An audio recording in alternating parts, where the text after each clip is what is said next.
पाहुयात पुढची बातमी। सकाळपासूनच शरद पवारांच्या भेटी गाठी सुरू आहेत। पवारांच्या मोदी बाग या निवासस्थानी अजित पवार गटातील 2 बडे नेते आणि या नेत्यांनी भेट घेतली आहे। त्यातील एक दिलीप वळसे पाटील दुपारी पवारांची भेट घेणार आहेत, तर विलास लांडे यांनी पवारांची भेट घेतली आहे। यात आणखी एक अपडेट समोर येते। अमित भांगरे यांनी देखील शरद पवारांची भेट घेतली आहे। शरद पवार यांचा आशीर्वाद घेण्यासाठी आलो होतो अशी प्रतिक्रिया त्यांनी दिली आहे।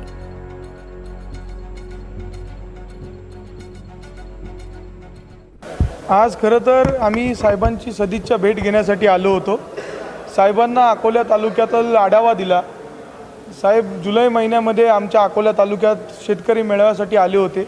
त्यानंतर मागच्या आठवड्यामध्ये आदरणीय जयंत पाटील साहेब यांचं शिवस्वराज्य यात्रा आमच्या अकोला तालुक्यात आली आणि ती यात्रा राज्यातली सर्वात मोठी शिवस्वराज्य यात्रा होती। खरं तर आढावा देण्यासाठी साहेबांना आलो होतो। साहेबांनी जुलै महिन्यामध्येच त्यांचा आशीर्वाद माझ्या पाठीशी दिलेला आहे आणि त्या पद्धतीने आम्ही कामकाज देखील चालू केलेलं आहे। एक प्रामाणिक कार्यकर्ता, प्रामाणिक शिलेदार म्हणून आम्ही काम करतोय आणि राहिला विषय पुढचा तर तो आदरणीय साहेब योग्य वेळेस तो जाहीर करतील। आणि या संदर्भात अधिक माहिती देत आहेत रेवती हिंगवे आमच्या प्रतिनिधी आहेत आपल्यासोबत। रेवती, आपण बघतोय सकाळपासूनच शरद पवारांच्या भेटी गाठी सुरू आहेत। काय घडतंय पुण्यात पवारांच्या मोदी बाग या निवासस्थानी? नक्कीच वर्षा, आपण जसं बघतोय की सकाळपासून भरपूर उमेदवार, भरपूर युवक चेहरे हे इकडे शरद पवारांच्या भेटीला आलेले आहेत पुण्यातल्या मोदी बाग या निवासस्थानी।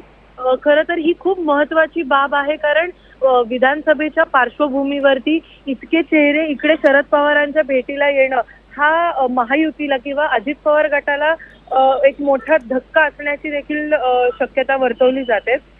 खरं तर सकाळपासून अजित पवार गटाचे आमदार व नगरसेवक बबन शिंदे जे म्हाडा विधानसभा मतदारसंघाचे आमदार आहेत ते सुद्धा भेटायला आले होते।